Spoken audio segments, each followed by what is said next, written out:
Yes, yes, yes. Good morning, West Ham fans. Russ, the West Ham Network. Hope you are all safe and well, my friends. Happy Tuesday. Back in the office. Back in the office. I'm going to take the glass, take the bins off. Hope you are all safe and well. Hopefully, the weather's going to pick up a little bit, it seems, this week. So that'd be nice. That'd be nice. And the transfer window closes today. It was nice when it lasted. Obviously, for those of you who don't know, we've got two transfer windows. In that there's one which runs out, I think, today, and then it sort of has a break, so to speak, for a week or so, and then I think it's the 16th or 17th of June it reopens. And that's to account for the Club World Cup. Hence why Man City seem to be doing all their business now, so they can play for the Club World Cup, basically, like Nuri and if we're led to be believed, they got Reinders and 𝙍𝙀𝙬𝙈 as well. Ryan 𝙍𝙬𝙈, a player that we've been linked with. But anyway, I want to talk about who I want to sign, and it's not Josh Brownhill. Before you start criticising, but there's one person I think who could make a huge difference, and my dream signing this year, and it's not the only signing, but the one I really, really, really, really want is this guy, Richard Rios. And the reason being is I think there's clearly a gap in what we need, in what we've got and what we need to bring in. And I think Richard comes in as someone who could, or Ricard probably, someone who definitely adds something to the squad which we haven't got already. That makes sense. And our brand new West Ham Network analyst Ben has been putting a sort of facts file, a data pack together about a few of the players, and Richard is one of the ones he's done. And when you look at what he could potentially bring the 25-year-old Colombian international to West Ham, it does make you a little bit moist. It does make you a little bit moist. I mean, you'll see he's played 160 odd games in his career, his professional career. 25. He's 6'2". He's a great sort of physical setup for the Premier League. He's in this season 3 goals, 2 assists in 33 games in all competitions. He's got last season he had a win percentage of tackle win percentage of 43%. Which is in the top 94% percentiles. As you know, they're sort of how people are judged in terms of percentiles. Recoveries is in the 88% percentiles. And the one thing that really stuck out with Ben's facts file is injuries. No significant injuries for Rios, which is a plus for me particularly. Notice his stamina and athleticism would suggest he is quite physically robust, and as Ben's put in the notes, until he wears claret and blue, which is very, very true. In terms of his strengths, dribbling, ball control, he's versatile. Yes, he can play as a box midfielder, but he can also play as a defensive midfielder and can also offer himself as an attacking midfielder as well. So there's options there to change a game in terms of how he's utilised. If a goal up, then he could obviously be deployed as defensively, and should really the goal, a tactical change could see him maybe without sacrificing a substitute. So the ability to just slot in as and when required. As I said, he's 6'2". His physical presence is quite athletic in terms of his build, which means he's quite dominant in duels. And I just think he would bring that extra energy, that dynamism. He's been noted as having a very good, quick decision making, staying composed with a good chance. In terms of a good percentage chances, he was it 60.6 chances. I think for me, there's a lot of boxes he ticks. Also, now Palmeiras are sort of keen to sell him in that, so much so he was practically on the plane to Portugal to sign for Porto, but that's changed, and they look like they've signed 𝘿𝙍𝙀𝙼 from 𝘿𝙍𝙀𝙼, which has opened the door to West Ham once again. Now, looking at the PSR and what we can spend and what we can't spend, I looking at the numbers, for me, it's like you could probably make a 15 to 20 million pound player signing before we start getting into squeaky bum time a little bit.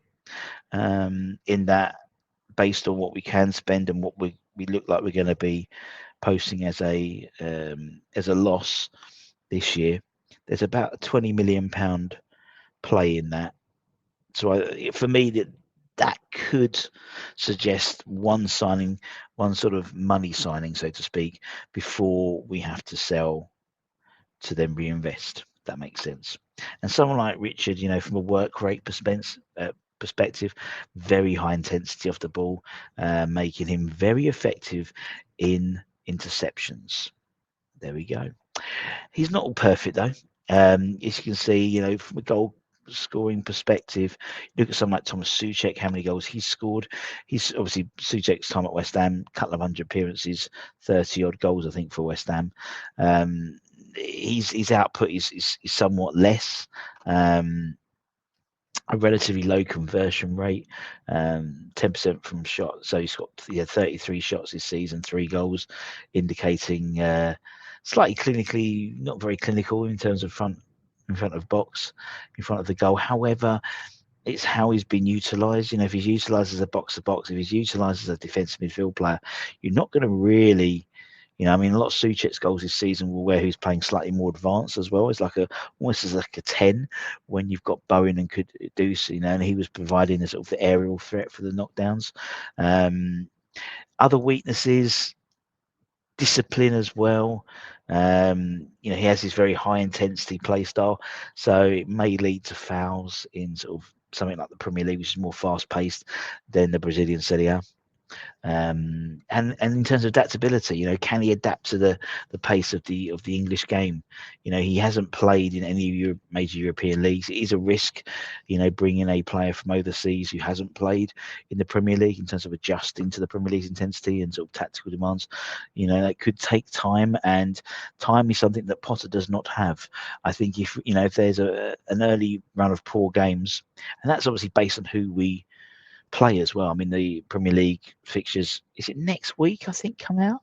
That will give you some indication in terms of the likelihood that Potter's going to be here until Christmas, for example. If the first 5 games are sort of Man City, Liverpool, Arsenal, Chelsea, Spurs or something like that, or Villa, he's going to have a rough ride. So he needs players, and that's why you need players in as soon as the second window opens, really, in terms of, pre-season starts, I think the first or second, beginning first week of July.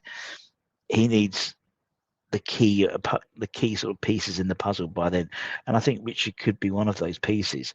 Despite being 6'2", has moderate air duel success as well. You've maybe expected more. So despite the fact he's 6'2", look at his aerial duel stats. They're not, something to write home about, really. When you're looking at his sort of box-to-box energy, dribbling, versatility, there is parallels to someone like a Thomas Souček in terms of his physical nature, and also his work rate in midfield.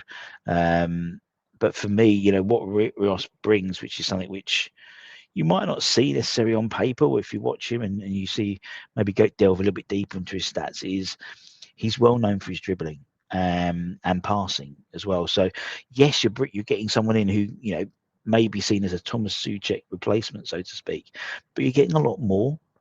Where Souček's maybe more of an aerial threat and more defensive, I think Rios, for me, really would work well in a Potter, possession-based side.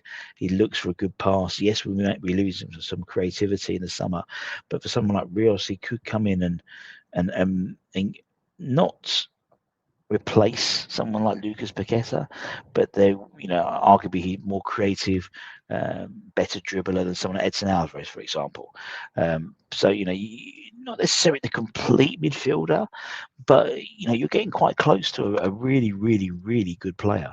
I think when you look at sort of the attributes that we're meant to be believed of what Potter's football possible is, it's about fluidity, positional changes, utilising, 3-5-2. It goes to a 4-2-3-1. So you need sort of dynamic midfielders, which he hasn't had.